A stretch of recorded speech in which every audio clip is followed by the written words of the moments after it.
Private medical college versus government medical college क्या बात कर रहे हो, ये तो श्योर शॉर्ट आंसर है कि हाँ गवर्नमेंट कॉलेज ही बढ़िया है।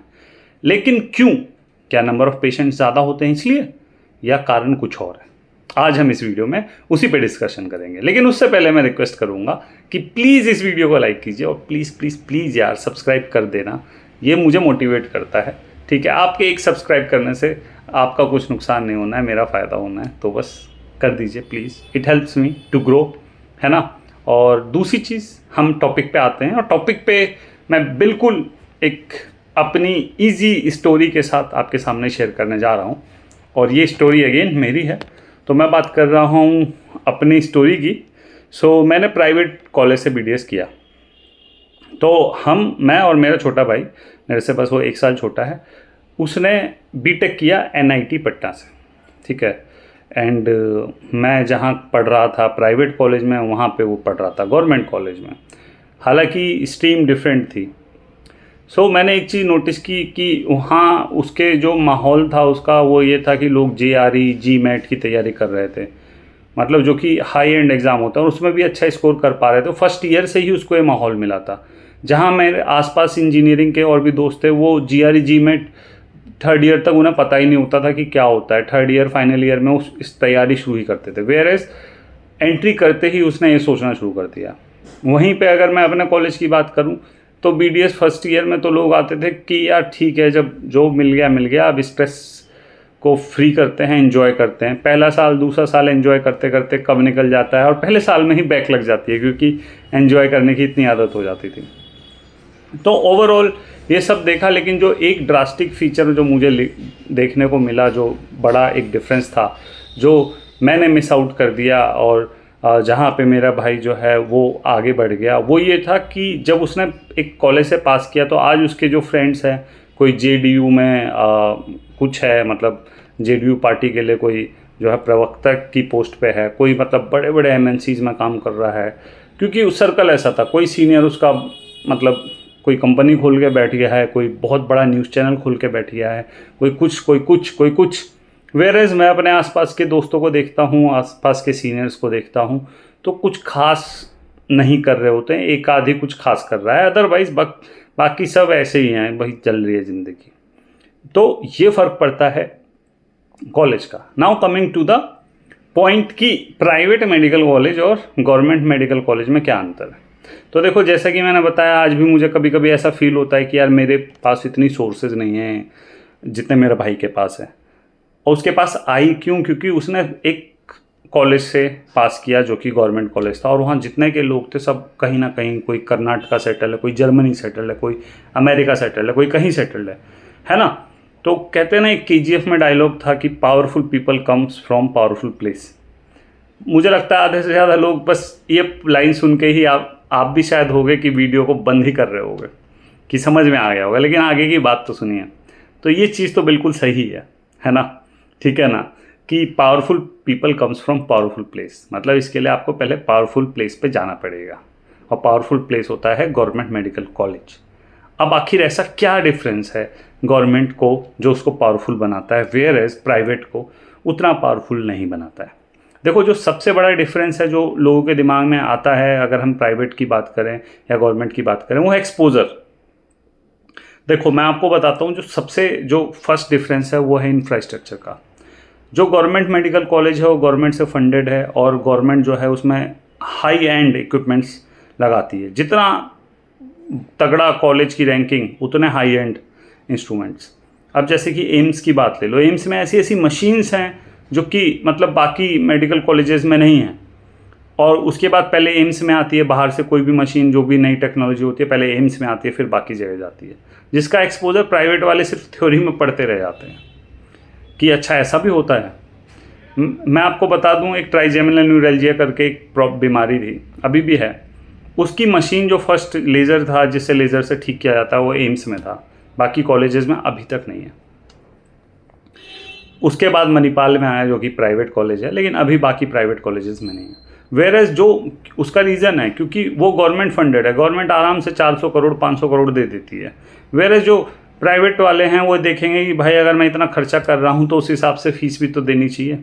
अगर उस लेवल का प्राइवेट कॉलेज हो जो गवर्नमेंट कॉलेज के इंफ्रास्ट्रक्चर को टक्कर दे, तो उसमें कम से कम अगर आप प्राइवेट में सिर्फ बीडीएस में एडमिशन लेने जाओगे तो कम से कम आपकी 25 से 30 लाख फीस होगी साल की, शायद उससे भी ज़्यादा।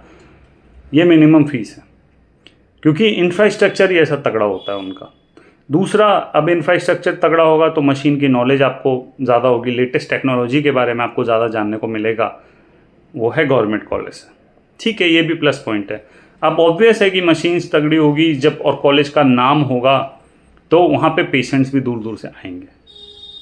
जहाँ पे प्राइवेट मेडिकल कॉलेज बहुत मेहनत करते हैं पेशेंट लाने को, गवर्नमेंट मेडिकल कॉलेज को ऐसा कोई मेहनत नहीं करनी पड़ती, क्योंकि नगर निगम जुड़ा हुआ है उनसे, सारे गवर्नमेंट इंस्टीट्यूट्स जुड़े हुए हैं, सब कोई वहीं आता है, नगर निगम भी रेफ़र करेगा वहीं करेगा, जो डिस्ट्रिक्ट हॉस्पिटल्स होते हैं वो भी मेडिकल कॉलेज में रेफ़र करते हैं लोगों को, तो पेशेंट्स तो अपने आप ज़्यादा होते हैं। प्लस केसेस जो होते हैं वो आपको वैरायटी ऑफ केसेस देखने को मिलते हैं। मान लो किसी पेशेंट को कुछ दिक्कत है, ठीक है, तो नॉर्मल सर्दी बुखार जुकाम दांत दर्द ये सब पेशेंट तो आपको हर हॉस्पिटल में देखने को मिल जाते हैं। लेकिन हाई एंड डिजीजेस जैसे डाउन सिंड्रोम, अब शायद आपको पता होगा डाउन सिंड्रोम किसे कहते हैं, आई होप माइस्थीनिया ग्रेविस, ठीक है, ये पता होगा, ठीक है ना। और जिसे कहते हैं माउथ कैंसर, ठीक है, माउथ कैंसर तो आजकल हर जगह अवेलेबल है, उसमें भी बहुत सारी चीज़ें हैं, ठीक है, और बहुत क्रोमोजोमल डिजीजेस, ठीक है, जीन लिंक डिजीजेज, इतनी डिजीजेज, ठीक है, अलग अलग तरीके की, वो सब आपको गवर्नमेंट में ज़्यादा मिलेगी। जितना टॉप रैंकिंग का कॉलेज होगा उतना उसमें आपको ज़्यादा सीखने को मिलेगा, ठीक है, वेयरएज बाकी प्राइवेट में उतना नहीं मिलेगा। बट इससे उतना फ़र्क नहीं पड़ता है क्लिनिकल एक्सपोजर से, मैं आपको बता दूं, बिकॉज क्लिनिकल प्रैक्टिस में तो रेयर केस तो जल्दी आएगा ही नहीं, रेयर केस यूजुअली रेफर्ड हो जाता है अपने आप ही एम्स जैसे इंस्टीट्यूट्स में, बिकॉज सबको पता है एम्स में सब कुछ सारी टेक्नोलॉजी है और डॉक्टर बिना इक्विपमेंट के कुछ नहीं कर सकता, ठीक है। तो चलो ये ख़त्म हो गई, लेकिन मेरे समझ में नहीं आया, मतलब आपको भी समझ में नहीं आ रहा होगा कि मैंने इतनी बकवास कर ली, लेकिन कॉन्ट्रास्टिंग फीचर क्या है? कॉन्ट्रास्टिंग फीचर है भाई माहौल का। जो प्राइवेट कॉलेज है वहाँ पे लेड बैक माहौल मिलता है, लेड बैक मतलब देखी जाएगी करके, है ना। वेयर एज जो गवर्नमेंट कॉलेजेस होते हैं उसमें जो होता है प्रोएक्टिव अप्रोच मिलता है, सारे स्टूडेंट्स मोस्टली प्रोएक्टिव होते हैं, वो पहले से ही तैयारी कर रहे होते हैं। जब गवर्नमेंट में होते हैं वो लोग पहले से ही प्रिपेयर कर रहे होते हैं कि यार चलो ठीक है, अब मुझे जेआरशिप के लिए तैयारी करनी है, एसआरशिप के लिए तैयारी करनी है। वहीं मैं अपने कॉलेज की बात करूँ, कोई जेआरशिप की बात नहीं करता था। मेरे कॉलेज में सब यही बोलते थे यार पैसा है तो सब पॉसिबल है, और जिनके पास पैसा था उन्होंने जेआरशिप की भी, ठीक है, पैसा दे के। वेयर एज गवर्नमेंट में सब अपने मेरिट पे निकालते हैं। तो सबसे जो अच्छी आदत आप सीख जाओगे गवर्नमेंट में जाने के बाद ही, मेरिट में आना सीख जाओगे। वेयर एज प्राइवेट में हमेशा ब्लेम करना सीखोगे कि हर जगह पैसा चलता है। दूसरी चीज़, जो आपके सराउंडिंग में लोग होंगे जब उनका भी लेड बैक अप्रोच रहेगा तो आगे वो कुछ खास सक्सेसफुल नहीं होंगे। हाँ, 100 में से 2-4 लोग सक्सेसफुल हो सकते हैं, हाई एंड लेवल पे जा सकते हैं, लेकिन मोस्टली लोग कुछ खास सक्सेसफुल नहीं होंगे। सारे के सारे जो हैं वो ऐसे ही होंगे कि अच्छा ठीक है, कोई यहाँ क्लिनिक चला रहा है, कोई कुछ कर रहा है। जैसे मैं भी एक क्लिनिक ही चला रहा हूँ बाय द वे, कुछ बहुत ज़्यादा खास नहीं कर रहा हूँ, ठीक है। वेयर एज जो गवर्नमेंट कॉलेज वाले होंगे पता लगेगा अच्छा जी यहाँ ये तो एम्स से जेआरशिप कर रहा है, कोई यहाँ से कर रहा है, तो आपको कभी ज़रूरत पड़ेगी अच्छा किसी दोस्त से बात करने की या किसी को रेफ़र करने की, ठीक है ना, तो आप एम्स में रेफ़र कर सकते हो या कहीं रेफ़र कर सकते हो। या फिर आपके पास अपॉर्चुनिटी होगी कि भाई जब सारे के सारे आपके सराउंडिंग वाले टॉप के इंस्टीट्यूट में हैं, तो मान लो आप थोड़ा सा कम भी हो पढ़ने में, तो आप उनको बोल सकते हो सर कोई जॉब हो तो लगाना। फेवरिज्म तो चलता ही है ना यार, अब जिसको जानेगा उसकी जॉब लगेगी और अच्छी जगह लगेगी। फिर वही लोग उठ के जाएंगे और बड़े बड़े हॉस्पिटल्स में, जब वो बड़े बड़े हॉस्पिटल्स में जाएंगे तो अगेन फेवरिज्म चलेगा, वो अपने जूनियर्स की हेल्प करेंगे, है ना, बिल्कुल करेंगे, क्यों नहीं करेंगे। और उसके बाद प्राइवेट का कहीं नंबर आएगा। तो मेन जो है वो है माहौल का फ़र्क, जो बहुत बड़ा डिफरेंस मेकर है। ना पेशेंट से फ़र्क पड़ता है, ना इंफ्रास्ट्रक्चर से फ़र्क पड़ता है, लोगों से फ़र्क पड़ता है। वहाँ जितने लोग होते हैं सब मेहनती लोग होते हैं और कॉन्फिडेंट लोग होते हैं, बिल्कुल माइंडसेट उनका पॉजिटिव होता है।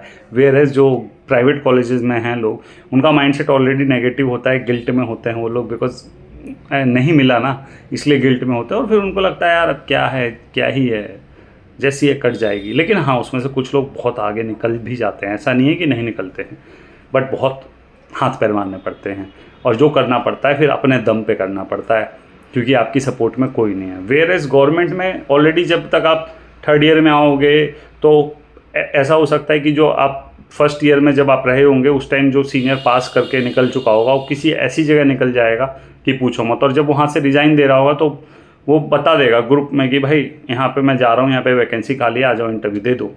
और चांसेस हैं कि आपका जल्दी हो, क्योंकि जो हॉस्पिटल वाले भी हैं जहाँ पे जो रिक्रूटर है, मतलब जॉब जो देते हैं, उनको ये लगेगा कि भाई गवर्नमेंट वालों को पहले प्रेफरेंस देंगे। मैं ऐसे ऐसे कितने कॉलेजेस जानता हूँ जो गवर्नमेंट वालों को पहले प्रेफरेंस देते हैं, भले उनको आए ना आए।